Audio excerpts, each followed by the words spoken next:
என் பொண்ணு தையல் நாயகியும் திருமலை ராஜன் பையனும் போயிருக்காங்க கைலாயம்.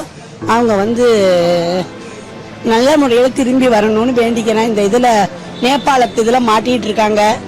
என்ன எந்தவித தகவலும் எனக்கு தெரியல. இங்க தகவல் கேட்கறதுக்காக தான் வந்தேன். இந்த யாத்திரா மூலியமா எங்க குடும்பத்தில் நிறைய பேர் போயிருக்காங்க. அதனாலதான் நாங்க இந்த பொண்ணையும் அமைச்சேன். என் பொண்ணு தையல் நாயகியும் மருமகன் திருமலை ராஜனும் போயிருக்காங்க. நல்லபடியா வரணும் இறைவனை வேண்டிட்டு இருக்கேன். கடைசியா இன்னைக்கு நேற்று காலையில எனக்கு குட் மார்னிங் போட்டா 4:50. அதுக்கப்புறம் எந்த கம்யூனிகேஷனும் இல்லை. கேட்டேன். இப்ப போன் நம்பர் வாங்கி வச்சிருக்காங்க. வந்தது உடனே போன் பண்றேன். நாங்க என்ன வேண்டுங்க அப்படிங்கிறாங்க. நியூஸ் நம்பாதீங்க. டிவியில போட்டோ வந்தது.